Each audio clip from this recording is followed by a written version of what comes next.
हमने डाइजेशन देखा कि गट हेल्थ क्या है और डाइजेशन कैसे होता है। थोड़ा सा और नेक्स्ट स्टेप पे चलते हैं, ठीक है।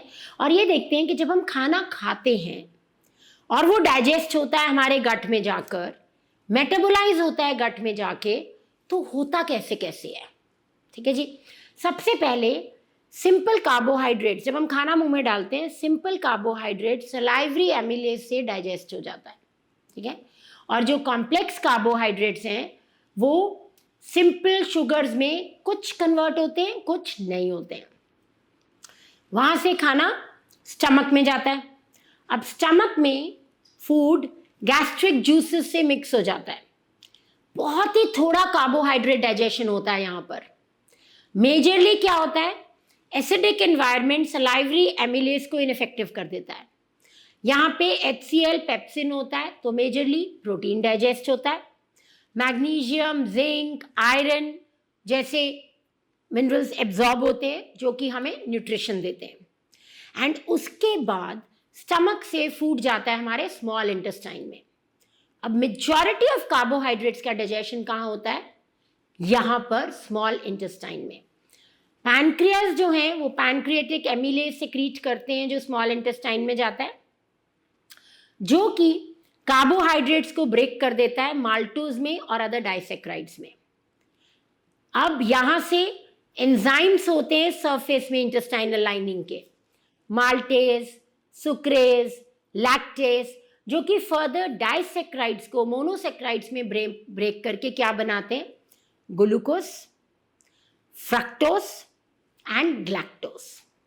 फ्रक्टोज वो शुगर है जो फ्रूट्स भी रिलीज करते हैं, और फ्रक्टोज सिर्फ लिवर में जाके डाइजेस्ट होता है। वेराज ग्लूकोज जो है वो हमारी मसल्स भी यूज कर लेती है। इसीलिए आपने देखा होगा कि जो डायबिटिक होते हैं, प्री डायबिटिक होते हैं, उनको बोला जाता है कि खाने के बाद आप वॉक करो। क्यों? वॉकिंग में जब काफ मसल्स कंस्ट्रिक्ट रिलैक्स होती हैं तो ग्लूकोज की यूसेज हो जाती है अच्छे से। ठीक है, ग्लूकोज का फंक्शन क्या क्या है? पहला फंक्शन इस ग्लूकोज का, जब ये ब्लड स्ट्रीम में जाता है, ब्लड स्ट्रीम से ये वेरियस टिश्यूज एंड सेल्स में जाता है। इंसुलिन वी ऑल नो एक हार्मोन है जो कि पैनक्रियास प्रोड्यूस करते हैं, वो फैसिलिटेट करता है uptake of glucose into cells, particularly muscle cell and fat cell. ठीक है जी, इंसुलिन रिसेप्टर्स पे इंसुलिन बाइंड करता है एंड ग्लूकोज ट्रांसपोर्टर प्रोटीन्स को खोलता है एंड ग्लूकोज को सेल्स के अंदर डालता है, and that's how we get energy, जिसको हम कहते हैं सेलुलर एनर्जी प्रोडक्शन। अब इसमें क्या होता है, सेल्स के अंदर ग्लूकोज एनर्जी प्रोड्यूस करता है प्रोसेस कॉल्ड ग्लाइकोलिसिस से, जो हम सब ने 8th-9th क्लास में बायो में पढ़ा हुआ है। फर्दर क्या होता है, it further gets metabolised in the mitochondria via the Krebs cycle, जो कि एनर्जी फॉर्मेशन साइकिल है, और एटीपी के फॉर्म में एनर्जी बन जाती है।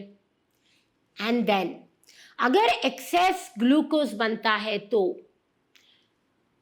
लेटर यूज के लिए लिवर एंड मसल सेल्स इसको रख लेते हैं संभाल कर, जिसका मतलब है कि ग्लूकोज ग्लाइकोजन में कन्वर्ट हो जाता है by a process called glycogenesis, and when needed glycogen break down होता है ग्लूकोज में और बॉडी में एनर्जी आ जाती है।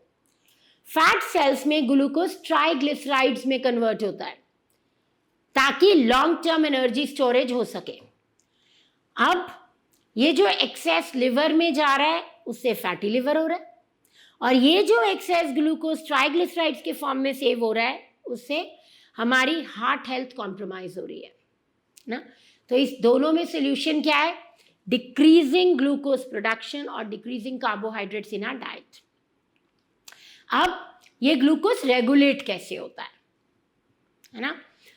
इंसुलिन जब ब्लड ग्लूकोज राइज करता है खाने के बाद, तो pancreas they release insulin hormone. Insulin blood glucose को कम करता है एंड ग्लूकोज को हेल्प करता है to enter the cells, right, stimulating the liver to store glucose also as glycogen. Second enzyme हमारा है ग्लूकागॉन। जब ब्लड ग्लूकोज फॉल कर जाता है सडनली, ठीक है, बिटवीन मील्स, अगर आप हाई कार्ब डाइट लेते हो तो सडनली स्पाइक आती है ग्लूकोज की, जितनी स्पाइक आती है उतना ही जल्दी लो भी जाता है। तो अगर आप एक पैटी खाते हो या एक पेस्ट्री खाते हो तो आपको जल्दी भूख लगती है, पर अगर यही आप कोकोनट ऑयल पीते हो या एवोकाडो खाते हो या प्रोटीन ज़्यादा खाते हो तो आपको भूख देर से लगती है, क्योंकि स्पाइक्स चेंज होती हैं। फास्टिंग करते हो तो भी ग्लूकागॉन जो है ग्लूकोज रिलीज करता है, लिवर से ग्लाइकोजन ग्लूकोज में कन्वर्ट होता है, ब्लड स्ट्रीम में निकलता है और ब्लड ग्लूकोज बढ़ जाता है, राइट। सो जितनी लो स्पाइक्स, जितनी आपकी इरिटेबिलिटी हो रही है क्योंकि आपने खाना नहीं खाया है, जितनी आपकी एनर्जी कम हो रही है, वो सब इस वजह से कम होती है। अब जिन लोगों का फैटी लिवर ज़्यादा है या चोक्ड है फैटी लिवर या जीजीटी हाई है, मीन्स ऑक्सीडेटिव स्ट्रेस है, वहाँ पर ये मैकेनिज्म कॉम्प्रोमाइज्ड हो जाता है और एनर्जी रिलीज उतनी अच्छी नहीं होती है, राइट। कुछ और हार्मोन्स भी हैं जो यहाँ पे रोल प्ले करते हैं। एपिनेफ्रिन विच इज़ एड्रेनलिन, जो कि स्ट्रेस हार्मोन है, जो कि ब्लड ग्लूकोज बॉडी में बढ़ाता है, ग्लाइकोजन प्रोडक्शन को ब्रेक डाउन करता है। कॉर्टिसोल स्ट्रेस हार्मोन है अगेन, अगर कॉर्टिसोल हमारा बढ़ता है तो ग्लूकोनियोजेनेसिस बढ़ता है in the liver, sugar levels बढ़ जाते हैं, right. And growth hormone, blood glucose levels बढ़ जाते हैं by reducing the uptake of glucose into cells, right? कौन से कार्बोहाइड्रेट्स हैं जो ब्लड ग्लूकोज को इम्पैक्ट करते हैं? सिंपल कार्ब्स ऐसे इम्पैक्ट करते हैं।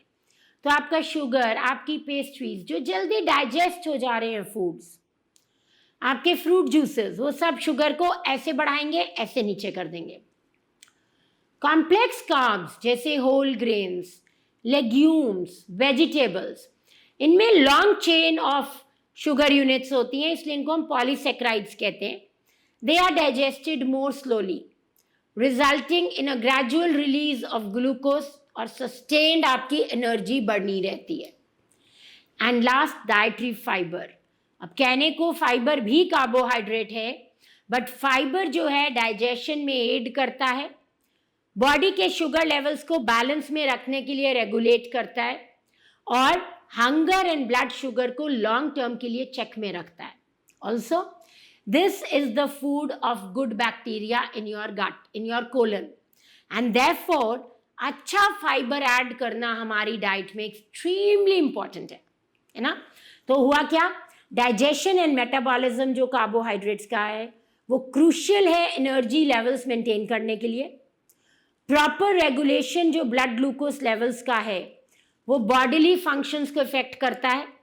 Diet, hormonal control and carbohydrate जो मेटाबोलाइज कैसे हो रहे हैं वो इम्पैक्ट करते हैं, ठीक है। इसलिए we should make informed dietary choices अगर हम अपने एनर्जी लेवल स्टेबल रखना चाह रहे हैं एंड मेटाबॉलिक हेल्थ को इफेक्टिव रखना चाह रहे हैं। तो हैक योर हेल्थ का फर्स्ट बेसिक प्रिंसिपल क्या है? To keep ourselves hydrated. अगर हमारे इलेक्ट्रोलाइट्स बैलेंस में नहीं हैं, अगर हमारे सेल्स हाइड्रेटेड नहीं हैं, चाहे हम कम पानी ले रहे हैं या सेल्स एब्जॉर्ब नहीं कर रहे हैं पानी बिकॉज एजिंग की वजह से, ऑक्सीडेटिव स्ट्रेस की वजह से सेल्स के अंदर पानी जा नहीं पा रहा है, तो व्हाट हैपन्स, इंपॉर्टेंट आयंस जो हैं वो इम्बैलेंस में आ जाते हैं। And when these ions come in imbalance, then what happens?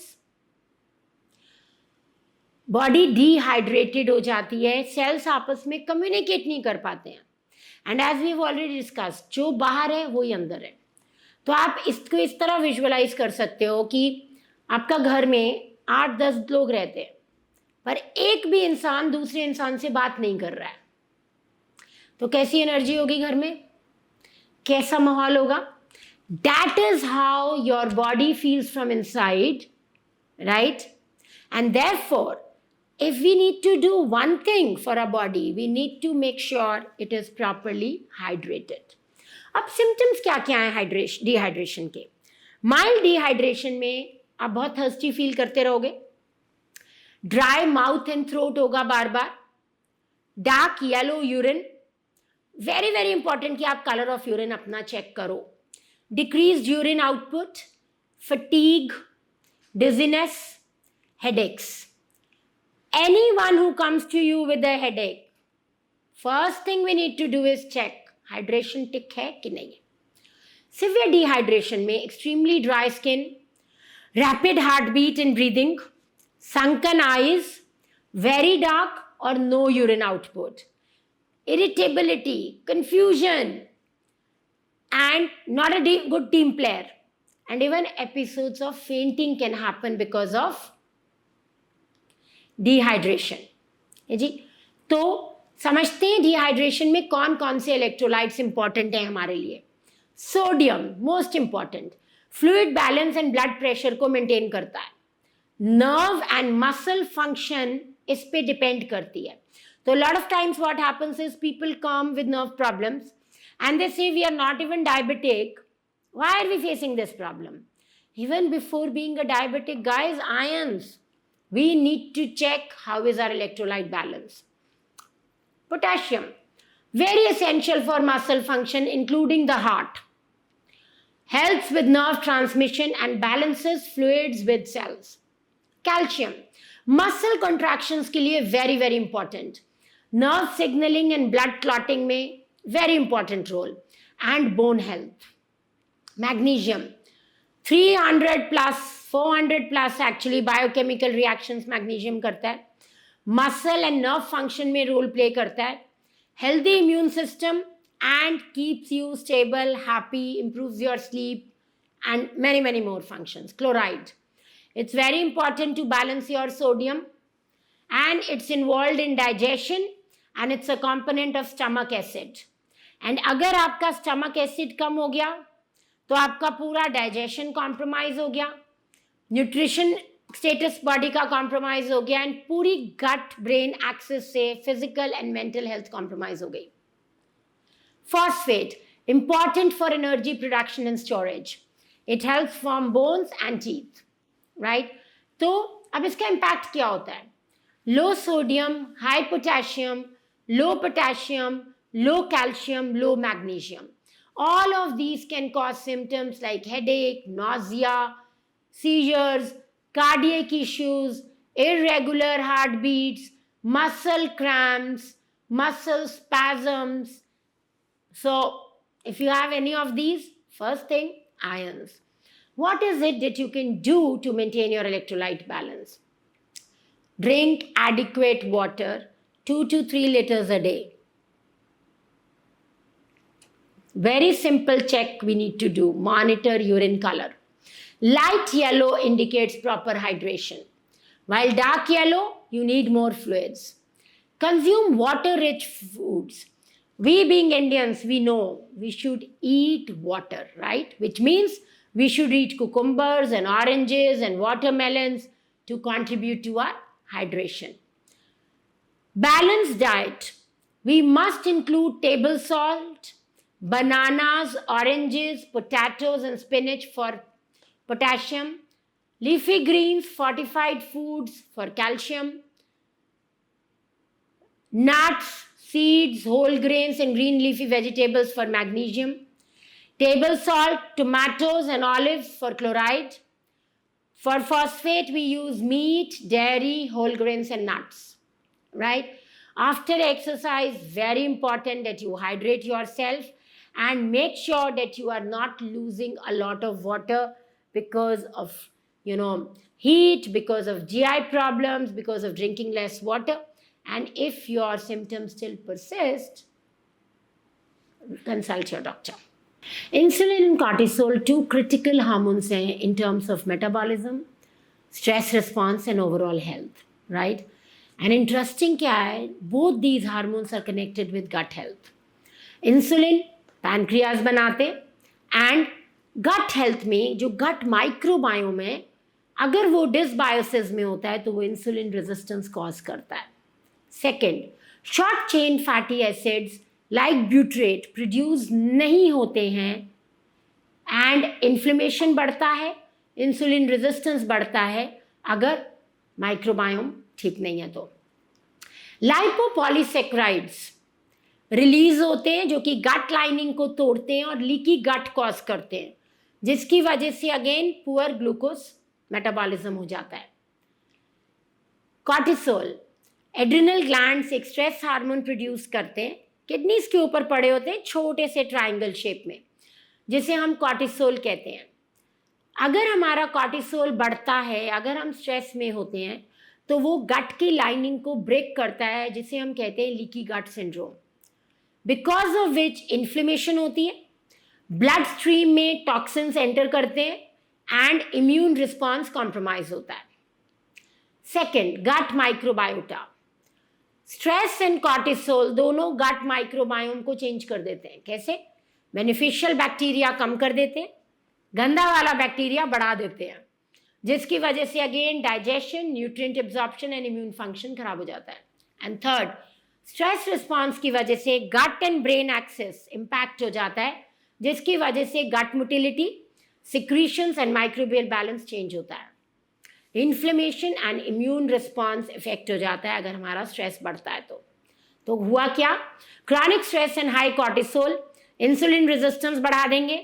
This creates a vicious cycle, right, and paradoxical effect आ जाता है इन्फ्लेमेशन का, leading to irritable bowel syndrome, IBD, which also increases your sugar levels and becomes a reason for you being a diabetic.